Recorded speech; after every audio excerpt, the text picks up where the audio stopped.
कहते हैं।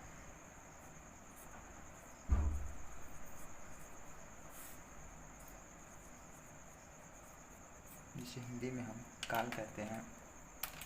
क्रिया के रूप को ही काल कहा जाता है। ठीक है। Verb form is called tense. क्रिया के रूप को काल कहते हैं। यह 3 प्रकार का होता है। पहला present, past, future tense. Okay, present, past, future. दूसरा होता है पास्ट टेंस और तीसरा होता है फ्यूचर टेंस। प्रेजेंट का मतलब होता है वर्तमान काल। ठीक है, यहाँ पे हम टेंस को भी ऐड कर देते हैं, जिसको आप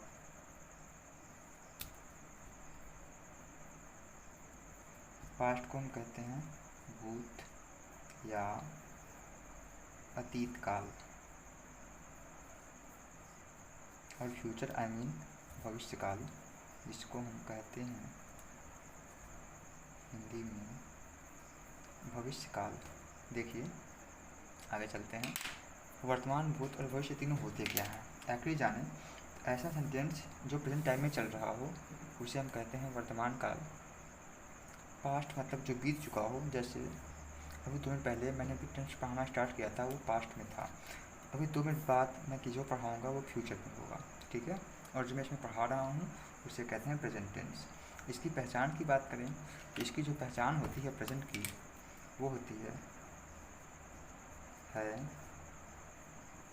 हूँ, हो। मतलब क्या, जिस सेंटेंस के लास्ट में है हूँ हो शब्द आता है उसे हम कहते हैं प्रेजेंट टेंस। और पास्ट का होता है था, थी, थे। जिस सेंटेंस के लास्ट में था, थी शब्द आता है उसे हम कहते हैं पास्ट टेंस।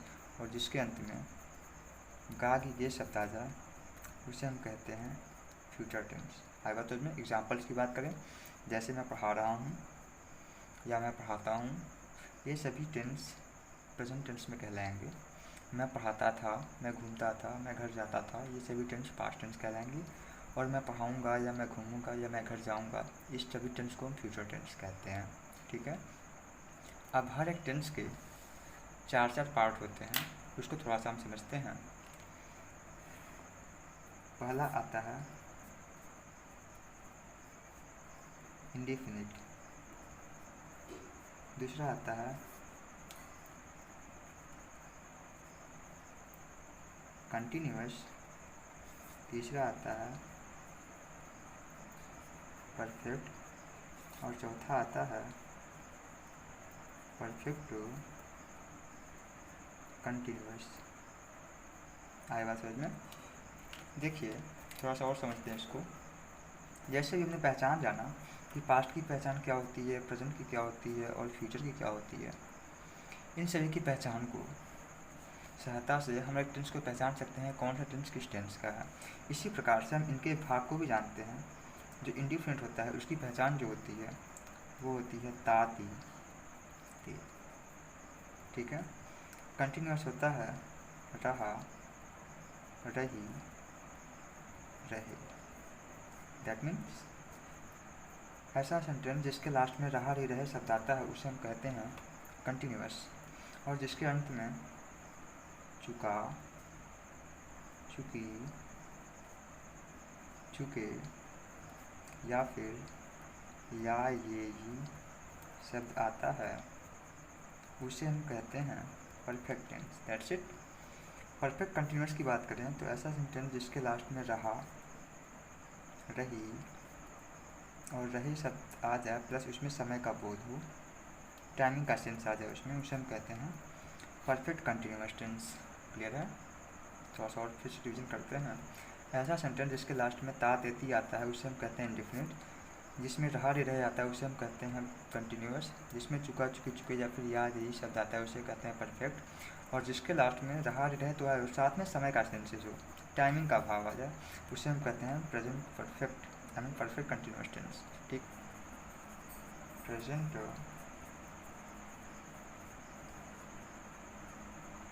Indefinite tense. ठीक है। आज हमें इस टेंस को पढ़ना है। स्टार्ट करते हैं। मैंने आपको बता रखा है प्रेजेंट इंडेफिनिट टेंस होती क्या है, इसकी पहचान क्या होती है। मैंने बता रखा पहले स्टार्टिंग में, जो प्रेजेंट होता है इसकी पहचान होती है मुँह को, और इंडेफिनिट को हम कहते हैं ता देती। आई बात समझ में? मतलब ऐसा सेंटेंस जिसके लास्ट में ता ती ते के बाद है हूँ वो शब्द आता है, उसे हम कहते हैं प्रेजेंट इंडेफिनिट टेंस। क्लियर है? जैसे हम बात करें वह जाता है। क्लियर है? जैसे वह जाता है, इसको हम थोड़ा समझते हैं। देखिए इसके लास्ट में जो है, यहाँ पे ता शब्द आया और इसके लास्ट में है आया। ये जो ता है इंडिकेट करता है कि यह इंडिफिनिट है, और जो है यह इंडिकेट करता है कि यह एक प्रेजेंट टेंस है। इट मीन्स यह सेंटेंस जो है प्रेजेंट इंडिफिनिट टेंस का है। आई बात समझ में? आगे चलते हैं। इसे कुछ रूल्स की बात करें तो इसके जो रूल्स होते हैं, रूल ये होता है कि जो इंडिफिनिट सेंटेंस का वाक्य होता है प्रेजेंट में, इसके सिंपल सेंटेंसेस में हम हेल्पिंग वर्ब का यूज नहीं करते हैं। इसमें हम वर्ब के फर्स्ट फॉर्म में यस या ईएस या फर्स्ट फॉर्म का यूज करते हैं, वो भी सब्जेक्ट के अकॉर्डिंग। जैसे अगर मैंने ये बताया कि इसके सिंपल सेंटेंस का मतलब होता है यहाँ पर साधारण वाक्य। ठीक है? में सहायक क्रिया मतलब हेल्पिंग वर्ब का प्रयोग नहीं करते हैं। आए बात समझ में? तो करते क्या हैं? सेकंड की बात करें, रूल नंबर, ये फर्स्ट था हमारा। सेकंड की बात करते हैं। अगर सब्जेक्ट, आपका जो सब्जेक्ट है वो आपका सिंगुलर हो। सिंगुलर मतलब क्या होता है, थोड़ा सा इसको देखते हैं। सिंगुलर का मतलब ये जिसमें ही, शी, इट या फिर एक नाम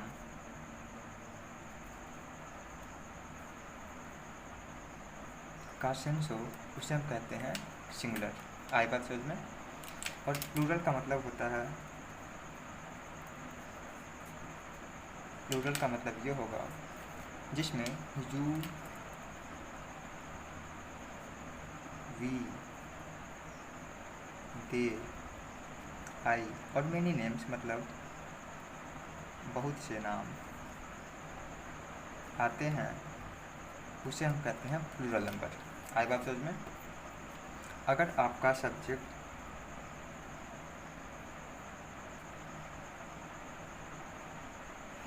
सब्जेक्ट जो है सिंगुलर का होता है तो उसके मेन वर्ब के फर्स्ट फॉर्म में यस या ईएस का यूज़ करते हैं। यस या ईएस का। आई बात समझ में? अगर वही सेंटेंस प्लूरल हो तो उसमें हम ओनली फर्स्ट फॉर्म का ही यूज करते हैं। आई बात समझ में? ये रहा रूल हमारा प्रेजेंट इंडिफिनिट सेंटेंसेस का।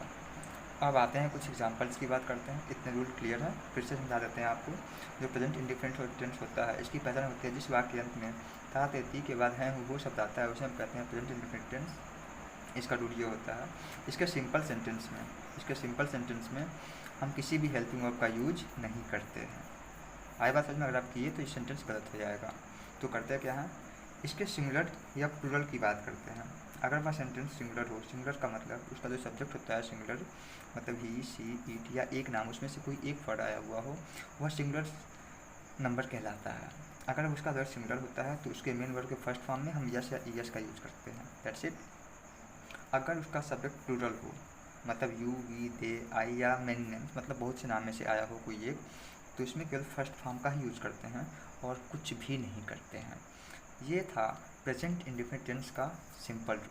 उसके एग्जाम्पल्स की बात करें तो देखते हैं, मैंने अभी आपको बताया जिस सेंटेंस के अंत में ता तेती के बाद है वो शब्द आता है उसे हम कहते हैं प्रेजेंट इंडेफिनिट टेंस। उसमें मैंने रूल बताया कि सिंपल सेंटेंसेस में हम सहायक क्रिया का प्रयोग नहीं करते। In simple sentences we can not use the helping of present indefinite tense. Okay, आते हैं एग्जांपल्स पे। मैंने फर्स्ट क्वेश्चन लिखा था, वह जाता है। तो आप यहाँ पे देखें, इसको हम ट्रांसलेट करते हैं। वह जाता है मतलब क्या, इट मीन्स ये वह जो है सिंगुलर है, क्योंकि यह ही होता है, ही मतलब वह होता है, ठीक है। और जाना की स्पेलिंग होती है गो। चूँकि यह सिंगुलर सब्जेक्ट है इसलिए हम इसमें एस ऐड कर देंगे। दैट मीन्स वह जाता है का ट्रांसलेशन ही गोज हो जाएगा, ठीक है। आगे चलते हैं, जैसे राम खाना खाता है, इसको हम ट्रांसलेट करते हैं। तो इससे क्वेश्चन करिए कौन खाना खाता है। इसका रूल होता है subject plus main verb plus object. ये आप याद रखें। यहाँ पे जो रूल चेंजेज होंगे ये टेंस के अकॉर्डिंग चेंज होते रहते हैं, कौन सा टेंस कैसा है, इसको कैसे चेंज करना है। ओके, आगे चलते हैं। तो इससे क्वेश्चन करिएगा राम खाना खाता है, कौन खाना खाता है। तो यहाँ पे आंसर मिलेगा आपको Ram. It means Ram subject है आपका। अब राम क्या करता है, खाता है, तो इट कर देंगे क्योंकि यह प्रेजेंट इंडेफिनिट टेंस का वाक्य है, क्योंकि यहाँ पे लास्ट में ता है और यहाँ पे है शब्द आया हुआ है। क्लियर है। तो भाई देखिए यहाँ पे ये सिंगुलर सब्जेक्ट है इसलिए इसमें यस ऐड कर देंगे, राम इट्स हो जाएगा। अब राम क्या खाता है, द फूड। क्लियर है, इतनी बातें समझ आ गई होंगी आपको। आगे चलते हैं, जैसे तुम बाजार जाते हो, इसको हम ट्रांसलेट करते हैं। अब देखिए यहाँ पे तुम बाजार जाते हो, यह भी प्रेजेंट इंडेफिनिट टेंस का ही वाक्य है, क्योंकि लास्ट में तेज शब्द आया है और यहाँ पे है शब्द आया हुआ है जो कि इंडिकेट करता है प्रेजेंट, और इसको यह इंडिकेट करता है इंडेफिनिट को। इसको हम ट्रांसलेट करें तो इसको क्वेश्चन करते हैं कौन बाजार जाता है। तो आंसर में आया आपको यू। यू मतलब तुम होता है। तुम क्या करते हो, जाते हो, जाना की स्पेलिंग को होती है। अब देखिए यहाँ पे जो यू है यह एक प्लूरल नंबर है, इसलिए इसमें हम यस या ईएस का प्रयोग बिल्कुल भी नहीं करेंगे, इसमें हम फर्स्ट फॉर्म का ही यूज करेंगे। तो यू का यू ही छोड़ देंगे और गो को गो ही छोड़ देंगे। अब कहाँ जाता है, बाजार जाता है, तो टू मार्केट कर देंगे। That's it. तुम बाजार जाते हो तो ट्रांसलेशन ये हो जाएगा। आगे चलते हैं, ये थर्ड नंबर था। फोर्थ नंबर पे आते हैं, जैसे मैं अपने घर से वाराणसी जाता। ओके, मैं अपने घर से वाराणसी जाता हूँ, तो इससे क्वेश्चन करिएगा कौन जाता है। मैं यहाँ पे आई कर देंगे। अब देखिए ये भी इंडिकेट करता है प्रेजेंट इंडेफिनिट टेंस का ही वाक्य है। तो इसे क्वेश्चन करते हैं मैं क्या करता हूँ, तो आंसर मिला आपको जाता हूँ। जाना की स्पेलिंग होती है गो, क्योंकि हम गो को गो ही करेंगे, क्योंकि यहाँ पे आई जो है प्लूरल नंबर है। मैंने आपको बता रखा है पहले ही कि आई जो होता है प्लूरल नंबर होता है, इसलिए हम फर्स्ट फॉर्म का यूज़ करेंगे। अब इसे क्वेश्चन करते हैं कहाँ जाता है, तो आंसर मिला आपको वाराणसी। टू वाराणसी कर लेंगे। अब देखिए उससे पहले आया हुआ से की स्पेलिंग होती है फ्रॉम। अपने घर की स्पेलिंग होती है his home. I go to Varanasi from his home. Sorry mistake, it's my mistake. I go to Varanasi from my home. That's it. क्योंकि यहाँ पे जो पॉसेसिव केस के प्रोनाउंस होते हैं, जो सब्जेक्ट होता है उसके अकॉर्डिंग हम प्रोनाउंस को यूज़ करते हैं, इसलिए पे I go to Varanasi from my home, इसका आंसर ये करेक्ट होगा। That's it. मैंने आप फिर से बताता हूँ आपको, जो सिंगुलर होता है और जो प्लूरल होते हैं दोनों को हम नेमिंग कर देते हैं। फिर से देखिएगा यहाँ पे ही, शी, इट, हर नेम, ये जितने भी होते हैं सिंगुलर होते हैं, और प्लूरल में you, we, they, I and many name, ये सभी प्लूरल होते हैं। आई बात में इन सभी के अकॉर्डिंग हम सभी सेंटेंसेस को यूज करते हैं।